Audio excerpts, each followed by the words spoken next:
Yes. Yes. Field goal. It's good. Yes. Oh, man. Morning. Sort of. It's morning where I'm at. It's, what's up, Jesus? Good to see you. Hope everyone is doing spectacular. It's Thursday. That's the big day here. It's our last stream of the week. Got a lot to talk about today. Got some breaking news. Breaking news is exciting. We always lead off with it when that's the case. Let me just go ahead and fix this here. Boom. Fixed. Awesome. All right. What's up? Rogelio, good to see you. Apologize if I mispronounced your name, but good to see you. And good morning to you as well. And good morning to everybody. Good afternoon. Good day. Good morrow. Good evening. Happy debate day. There's a debate later this evening. There's going to be a debate. We'll see what to expect. But right now, this is breaking, and this is pretty exciting. I am pretty stoked to announce this. You may have been following this on the blogosphere already. So, demanding 2020 Democrats pick a side on climate emergency, Greenpeace climbers shut down the busiest fossil fuel transportation hub in the U.S. This is happening right now. They've shut it down. All right, so here's the questions they're asking. Will you champion a Green New Deal and ensure a just transition away from fossil fuels, asked the activists of the Democratic contenders, or will you side with the corrupt billionaires trying to wreck the planet for their profit? Millions of Americans are waiting on your answer. Millions of Americans are waiting on the answer. I, however, am not waiting on the answer. I have the answer to that question. Here you go. I have the answer to that question. Bernie Sanders, yes. Everybody else, no. There you go. Just spoiler alert. I guess you can open up that thing again now. There's the answer. Right, Lucy? Lucy's on board. She gets it. By the way, I have to describe her in 5 words today. Apparently on Twitter, this is describe your pet in 5 words. So before the show is over, I need to describe Lucy in 5 words. Adorable, joy-bringing co-host. Joy-bringing is not really what's a word for like she brings a lot of joy, right, Lucy? We'll work on it. We'll get you some five good ones. Does it have to be a word? Can it be like a phrase or like a treat-loving? What else do you really like? You like your cat tree using. All right. Anyway, so this is happening right now. All right, let's go to the article, see what's happening. Again, this is happening right now in real time. So a bunch of climate activists shut down the busiest fossil fuel transportation hub in the U.S., demanding that Democratic contenders come through on a Green New Deal, that they come clean, if you will, on where they stand for a Green New Deal.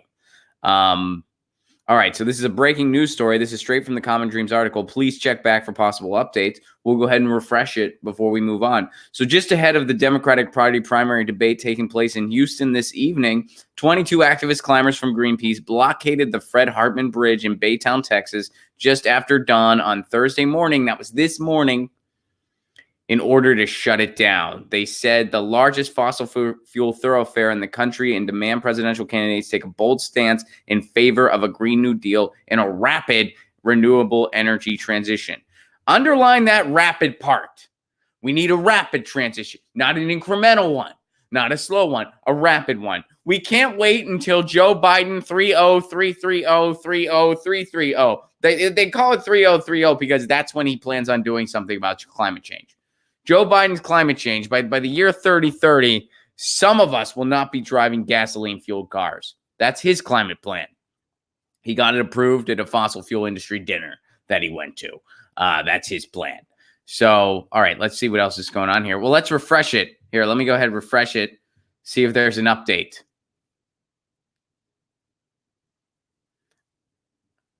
All right, there's not as of right now. Okay, wait, here we go. So here we go. This is over on the Twitter. Happening now. Greenpeace activists are in Houston blocking the largest oil export channel. Export. I said expert. It's an expert in oil. What I guess technically it is. It's a channel that's an expert in oil. It's an expert in wrecking our environment. When it comes to wrecking our environment, this hub, crushing it. Crushing it. All right, so Greenpeace activists are in Houston blocking the largest oil export channel in the country to confront the oil industry. Join the action with us, RT, to resist Trump and the oil industry. Hashtag people versus oil. So go ahead and search that trend. All right, so here's what goes on there. With an average of 700,000 barrels of oil passing through the location, the climbers have blocked every single day. The group say that the industry expansion plans and a major U.S. push to export more fossil fuels in the coming years could increase that amount to 2 million barrels in a matter of years. The demonstrators were streaming live from the bridge in Texas in order to speak to people around the world about why they are blockading the passage beneath the bridge. Good lesson to be learned here, too, by the way. As a side note, Lucy's looking at the door. She's like, the door is interesting. I'm into the door. The head on the door. Cure reference. By the way, I wonder if that's going to be Andrew Yang's surprise tonight. Andrew Yang has some surprise planned. I don't know. I tweeted, I was like, I hope his surprise is he's showing up to the debate in a Cure t-shirt. He's a big Cure fan. That's one thing Andrew Yang and I agree on. We disagree on a lot. We agree on a couple things. Music is one of them. So I hope he shows up to the debate in a Cure t-shirt. I hope that's his plan. But anyway, important lesson to be learned here. This is the biggest transportation oil hub in the country. Where does most of that energy go? Overseas. So whenever somebody throws that age-old argument that, well, we got to do fracking and stuff like that because we got to satisfy our own short-term energy needs. Eventually, we'd like to get off fossil fuels, but in the meantime, we need an above on all of the above approach. Did you notice that when I started doing the incremental nonsensical argument, Lucy bounced? Did you notice that? As soon as I was just like, so what they say is blah, blah, blah. She's like, I can't even listen to an impression of that. That's how over it I am. I'm out. Lucy just bounced. She said, no, thank you. That's what Lucy did. So anyway, that's what's going on here. All that energy goes overseas.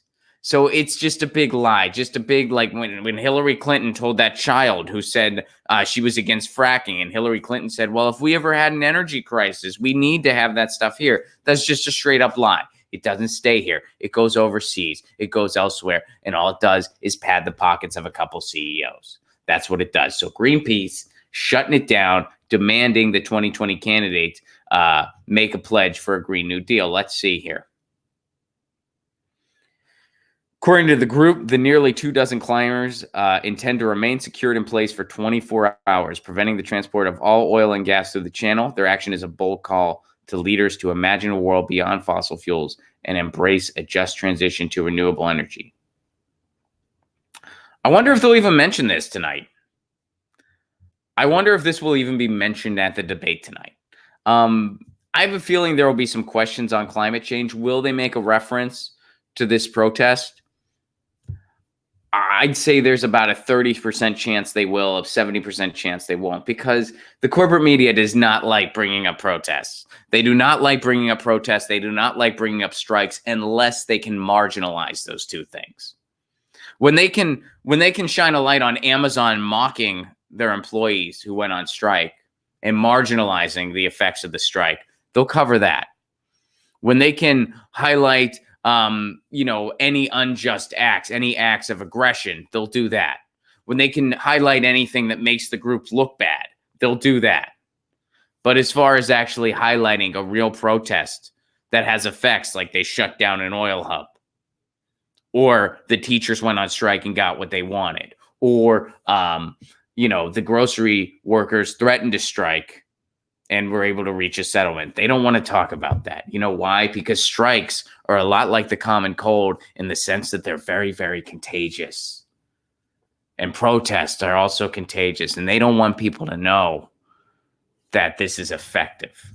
The corporate media is determined to uphold the status quo. Why? Because the people in it, their tax brackets benefit from the status quo. Their paychecks and their tax brackets benefit from the status quo. Their owners benefit from the status quo, so they uphold it. So I have a feeling in the debates later tonight, you're not going to hear about this. You're not going to hear that Greenpeace shut down the largest oil hub in the country, demanding that politicians take a stand on a Green New Deal. Something that, by the way, should be a no-brainer in the supposed left-wing party. The Democrats, the supposed left-wing party in the United States, it's actually a conservative party. We have two right-wing parties in the United States because really we only have one party, and it's the money party. Right, Lucy? Lucy's getting into this.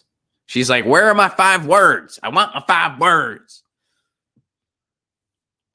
So anyway, I have a feeling that they're not going to mention these protests, and I have a feeling at the debates later tonight, you're not going to hear much talk about a Green New Deal other than from Bernie Sanders, who is going to be outnumbered 9-1. Actually, it's more than 9-1 because the media is going to be against him too. He's the only one that will get gotcha questions, I guarantee it. And the media and everyone else on that stage is probably going to be against him.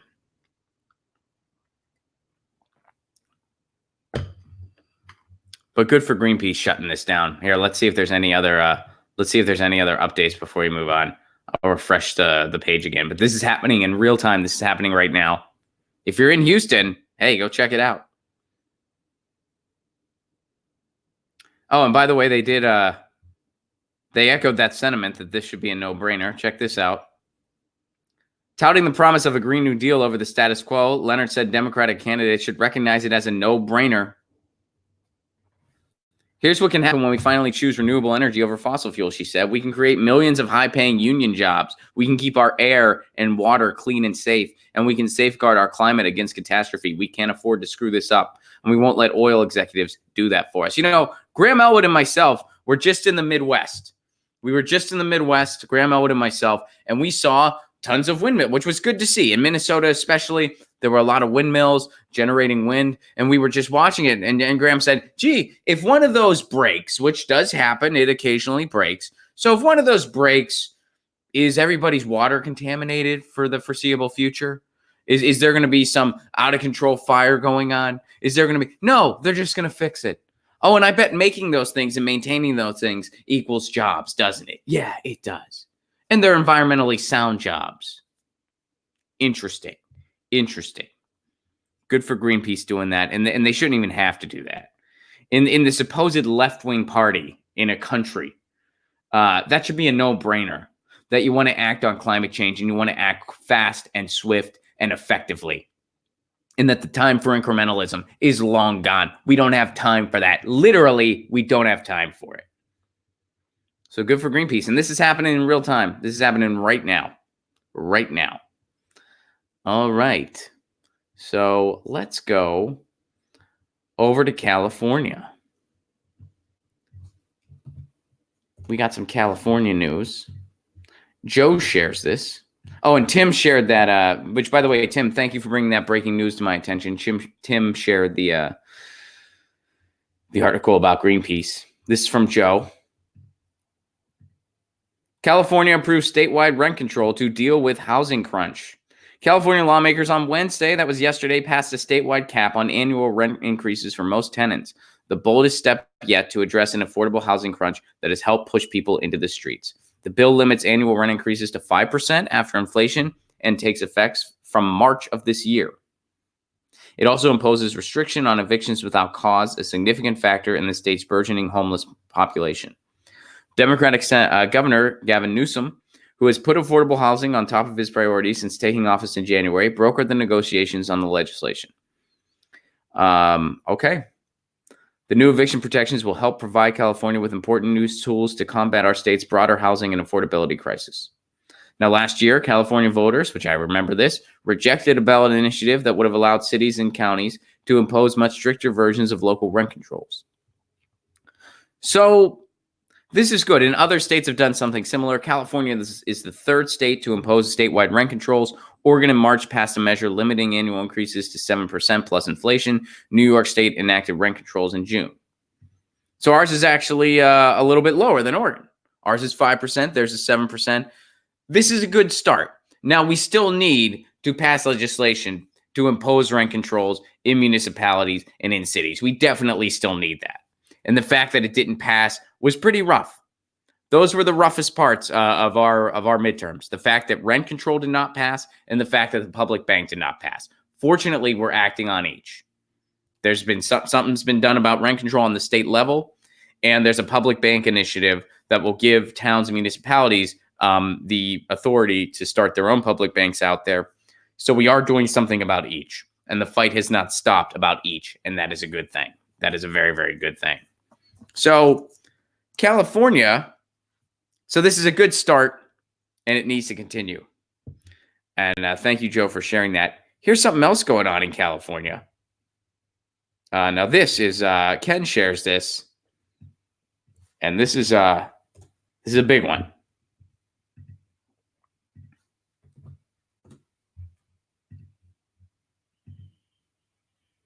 Bill that would have put California permanently in daylight savings time is put on hold. All right, let's see what's going on here. Oh, there we go. Let me get the audio going for you.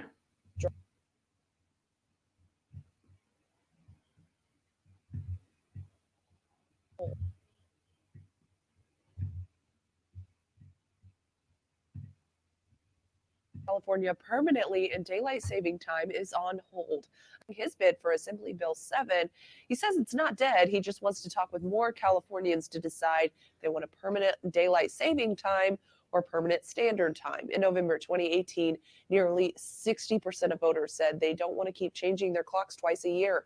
Katie Johnston for CBS 13 News.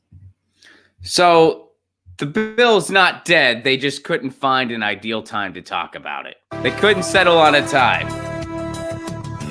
That's what happened. Good morning. I'm Jordan Segundo with your. All right, that's enough. That's enough. That's enough, CBS. We didn't want the autoplay there. Isn't that California for it? A bunch of people said they're sick of changing their clocks twice a year. And that's what we need to talk. We need to address this. There is a homeless crisis all throughout the state. There are tent cities in every neighborhood in the Los Angeles area. Believe me, there are tent cities in every neighborhood in the Los Angeles area. And they're like, people are sick of changing their clocks twice a year. And I get it. There's more to daylight savings than that. I understand that. It has to do with the sun and farming and stuff like that. I say we talk to the people most affected by it, like farmers, and we see what they have to say and what they want, and we act accordingly. End of issue. That's what I say. I say that's what we do. But they're tired. The bill's not dead. We're just going to shelf it now until we get to talk about it more. And we just can't settle on a time. We don't know what time we want to do that. All right, well, we'll see what happens there. I am bracing in anticipation. All right. So a little bit more election news here. And this is shared by RF Hartwell. Looks like there's a new poll that says Bernie Sanders jumps to the lead in New Hampshire. Franklin Pierce Herald poll shows. Now, you know how a Franklin Pierce poll works. You have to take the poll, and then you have to get really drunk and burn the poll down. That's what you have to do. That's what Franklin Pierce would have wanted.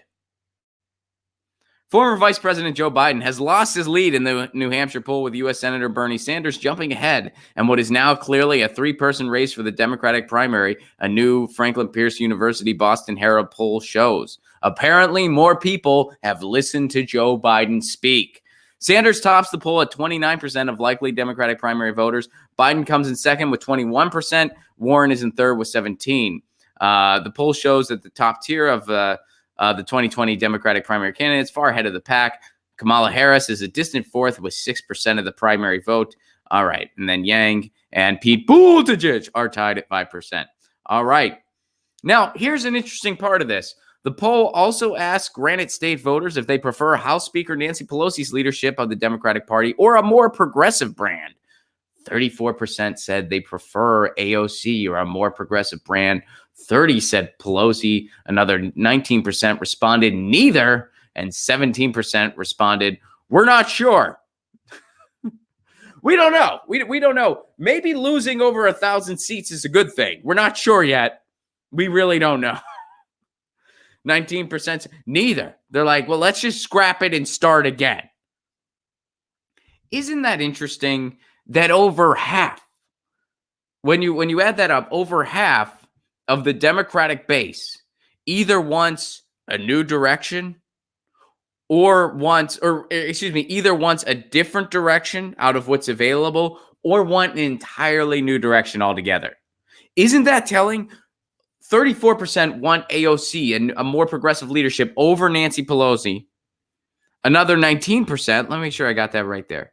19 want neither. They want a completely new direction altogether.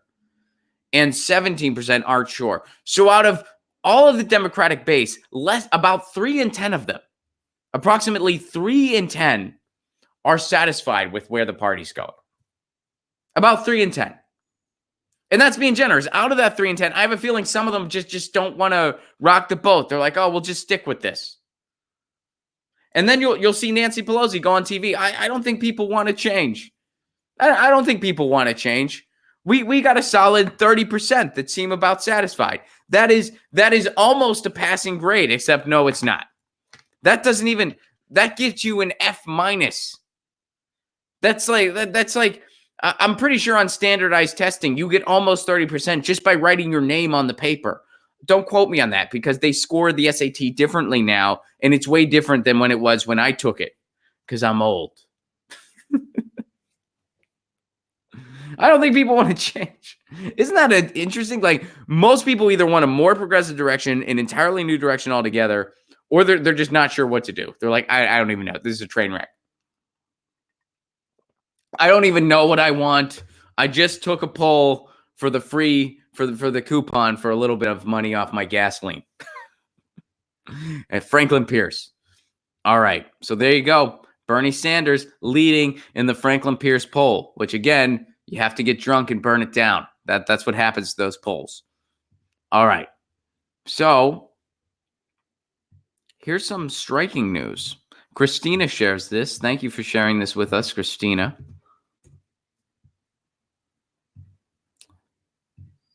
Nurses at Desert Regional Medical Center, High Desert Medical Center, plan to strike on September 20th. That's coming up. So what's going on here? Registered nurses at Desert Regional Medical Center in Palm Springs and High Desert Medical Center in Joshua Tree plan to strike on September 20th to urge hospital management for better working conditions. And at least their strikes will have beautiful scenery. They're going to have some beautiful scenery. You know, if ever I was going to go cover a strike, that's one I want to go cover.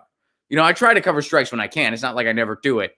But, I don't always get to show up to every strike. The musician strikes in Illinois was really cool. I couldn't show up to that. You know, I didn't have any tour dates in Illinois at the time. But, man, I wouldn't mind making that trip. I got to go. I got to go cover the strike in Joshua Tree. I'm just going to happen to visit a couple hot springs, maybe get a massage. But my phone will be on. I'll be like, yeah, they're striking. I'll tune in later. We're just going to live stream the whole experience. I'm not really going to do that. Don't.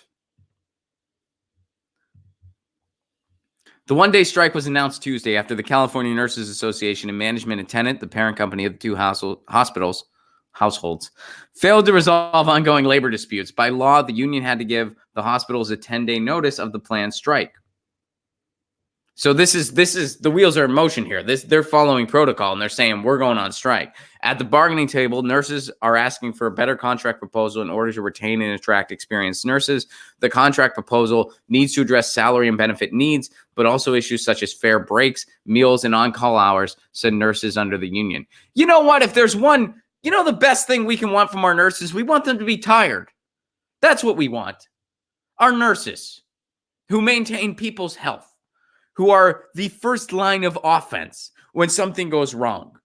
When something goes wrong in a hospital and you have an emergency, who shows up first? A nurse. And they need to know how to act really quickly. They need to know what to do. They need to know, what? One time I was in the hospital once in high school. I had a very, very bad case of mono, and it caused my lungs to pretty much swell up. So I needed an IV to get liquids because I couldn't maintain any fluids. One night my IV kind of just got wrestled out of place. Basically, I was tossing and turning. My IV kind of went away, right? Like my IV kind of went out of my arm. I'm getting squeamish talking about this because I don't like blood. All right. But anyway, my IV went out and there was blood squirting. I woke up and I looked like something out of a movie with blood just firing out of my arm. Who showed up first? The nurse. She knew exactly what to do. She's trained for this. She fixed it up, put the IV back in. She's like, "You're fine. It just wrestled out. Try to be careful about your tossing and turning. I get it. You were asleep." And then she said, "Hey, no need to call the doctor. He's fine. It's no problem." And that was the end of it. But anyway, my point is, nurses, they need to know how to react. You want them to have adequate break time so they can recharge. You want them to be fed. You want them to have time to have a meal so they can have energy. And you want them to be treated right. They deserve decent wages. They deserve to make a good living because they work very hard and they work long hours and they work various shifts. And sometimes they don't always know their shifts immediately. They got to kind of wait on it. So they got to put their lives on hold, essentially. It's a very demanding job. And the fact that a hospital is not meeting their needs, which seem very reasonable, we need to talk about our wages, make sure they're where they need to be. We need to have adequate benefits. We work in health. We want adequate benefits. And we want to have reasonable break times so that we can be efficient at our jobs because we need to make very crucial decisions at very crucial times. And if we don't have adequate time to recharge, well, that's compromised. So good for these nurses. And I hope they get everything they want, bar none.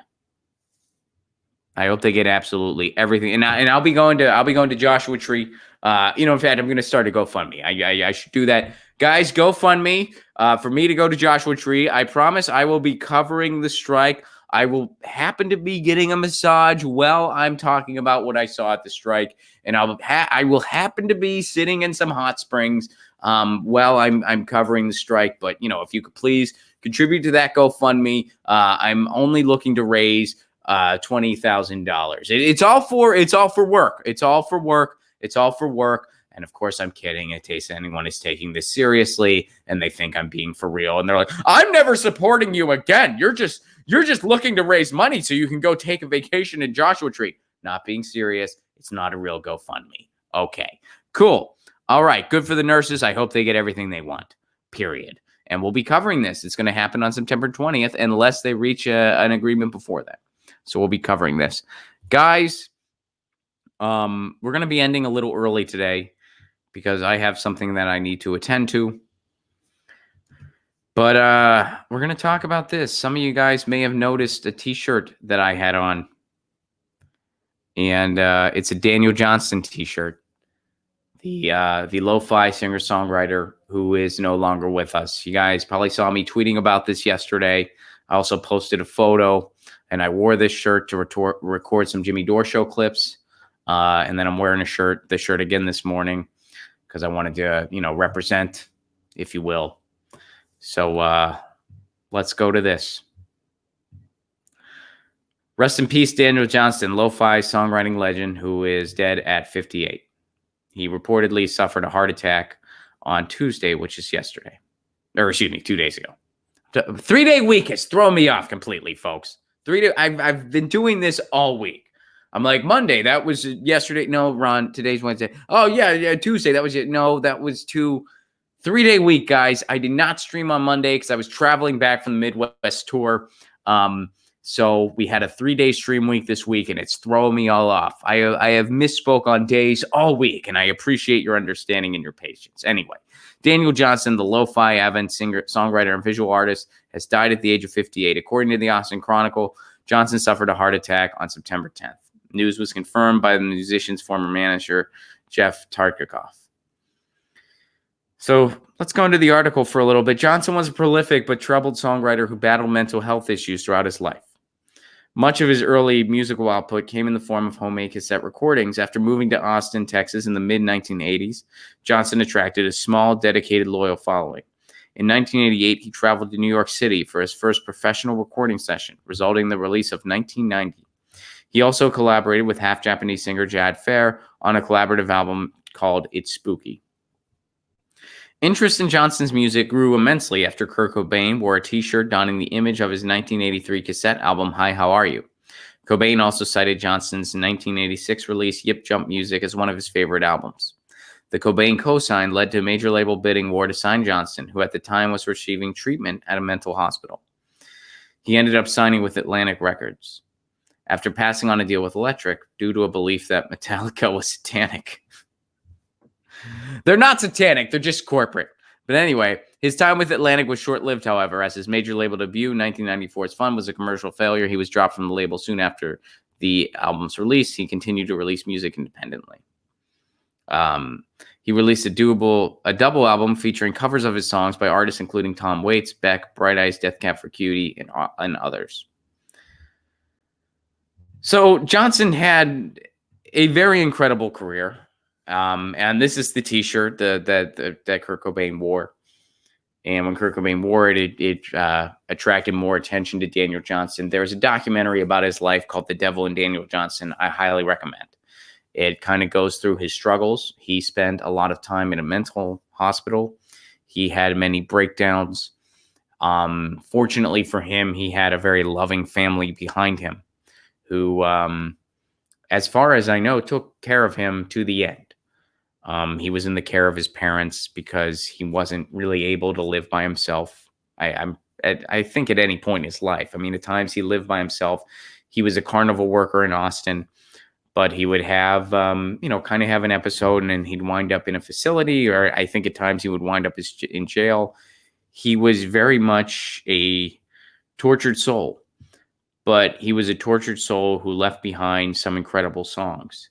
He was never the world's greatest musician. He was a songwriter through and through. So sometimes when you would listen to his songs, a lot of people might not get it. But then what they would do is they would hear his songs covered by Beck or the Eels, or they'd hear his songs covered by M. Ward, and they would realize how brilliant those songs were. He was an incredibly gifted songwriter. There's no doubt about it. Song of the day, of course, is Daniel Johnston. He's the artist of the day. He's got to be. And, I thought that the best way to end this week on the stream would be to celebrate his life. I am a Daniel Johnston fan.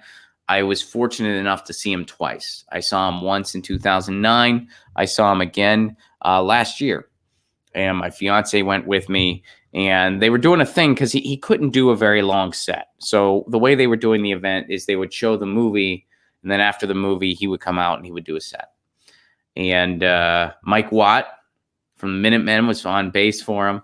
He had a really cool band. I think Ben Harper might have been. I forget who all was there, but it was Los Angeles the second time I saw him. So he had a really cool all-star band. Mike Watt is the only one I remember off the top of my head, but it was a phenomenal show. And it was obvious that Daniel Johnston was suffering. I mean, he was on the brink of retiring from performing because he just physically couldn't do it anymore. He was not in very good health. Every time I saw him, admittedly, I wondered how much longer he'd be with us. So, I'm glad he made it as long as he did, and I'm not saying that to be disparaging as any way. It's just the guy was in very poor health in more recent years. And it was obvious. He would shake regularly. I mean, he just kind of sang. He couldn't really play an instrument because of how much he would shake. He was on a lot of medication. He had had a lot of drug abuse in his life. He had had a lot of hardships in his life. And, it caught up and it took its toll. I highly recommend Story of an Artist. If you're not familiar with Daniel Johnston, listen to Story of an Artist. Listen to Live in Life. Listen to Walk the Cow. And if you're looking for some killer covers, M. Ward's cover of Story of an Artist is chilling. It is absolutely incredible. That is such a beautiful song. And of course, the original is great too. Hearing Daniel Johnston sing that song, you can tell he's really singing from his heart and that he means every word and every sentiment. And there's not... one thing about Daniel Johnston's music is not one syllable is wasted. There is not one syllable is throwaway, not one syllable is wasted, not one moment in those songs. And they are incredibly lo-fi, and they are bare bones, and sometimes less is more. And Daniel Johnston is a true testament to that. When it comes to just lo-fi indie singer-songwriter, he's one of the greats, and he set a bar. And he said it by making cassettes, homemade cassettes, and passing them out to people in Austin. He was a carnival worker. He worked at a carnival to pay his bills. And he would make overdubs on cassettes. He'd use a cassette deck to make overdubs. And again, if you watch a documentary about his life, which I highly recommend, Devil and Daniel Johnston, it goes through all of this. So we lost one of the greats in the indie rock world. We lost a legend. And years ago, we lost Kurt Cobain, who was very instrumental in introducing Daniel Johnston to a lot of people. That's one of the things, I'm a huge Nirvana fan. I know not everybody is, but one of the things, even if you're not the world's biggest Nirvana fan, you got to appreciate what they did for music. You got to appreciate what they did for so many artists who never would have been discovered at the level they were discovered otherwise. Whether it be Flipper or Dinosaur Jr. or Daniel Johnston. And all these artists were great in their own right, don't get me wrong. And they had followings in their own right, don't get me wrong. But Nirvana really made sure that they shined a light on all this stuff. And Daniel Johnston, rest in power. He left some incredible music. And if you're not familiar with Daniel Johnston, I highly recommend listening to him. That is the artist of the day and the song of the day. Start with Livin' Life. Start with True Love Will Find You in the End. And check out Songs of Pain. That would be where I'd start with Daniel. Check out Songs of Pain. And Daniel Johnston, rest in power. Some of the great covers again. M. Ward covering Story of the Artist is incredible. The Eels covering Livin' Life is incredible. Daniel Johnston. I'm glad he was with us as long as he was. But there is a huge loss in the indie rock world this week. All right. I'm going to go to you guys. I'm going to see what you're saying. And that's how we're going to end the week. Again, we're going to end a few minutes early because I have a meeting I have to get to, and it's across town in West Hollywood. So, By the way, shout out to our sponsor, ZT.com, ZHITEA.com. Their tea kind of rules. Their tea kind of rules. Hello, George. Thank you very much for the Super Chat contribution. And George says, hello, Ron and Lucy. Lucy's sleeping right here. Lucy's, and we got to come up with the 5 words for Lucy. Which, by the way, shout out to everyone who contributed the articles that made it into the show this week. Tim, thank you for the article. That was breaking news on Greenpeace shutting down the oil transport in Houston. Christina, thank you for the news about the strike with the nurses. We like to cover strikes here. Why? Because it doesn't get covered anywhere else. And again, that GoFundMe, wink, wink, for my coverage in Joshua Tree. I swear I'm not just going to get massages. All right. Anyway, Ken, thank you for the daylight savings article over on the Reddit subsection. Guess we'll see if they find the time for it. All right. R. Hartwell, thank you for that poll from New Hampshire. Bernie is in the lead, and the Democratic base wants a new direction. I feel like some of the shows on YouTube have been saying this for 3 years. I feel like Jimmy Dore's show has been saying this for 3 years. I feel like Humanist Report has been saying this for 3 years. I feel like Get Your News On With Ron. Well, Get Your News On With Ron has not been around for 3 years, but as long as it's been around, it's been saying it. I think we're about to turn 2. We're still a very new show. We're still in diapers, folks. We're still in diapers. But thank you for sharing that poll, R. Hartwell. And Joe, thank you for the article about rent control. And by the way, 2 of the articles came from our Reddit subsection. Somebody said that I don't use the Reddit subsection recently, and I just want to correct the record, if you will. I only use the Reddit subsection every time we have a stream. Every stream, I use the Reddit subsection. Guys, thank you so much for an amazing week. Thank you very much for coming back. I know we had a hiatus there while I was on the road. Thank you very much for coming back.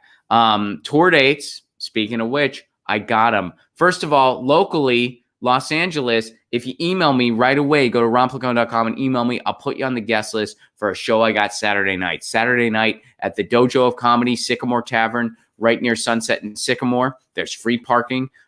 Is Politics Night at the Dojo. That's Saturday, September 14th at 8 p.m. If you email me, I'll put you on the guest list. Phenomenal lineup. Always a fun time. And that's happening. All right.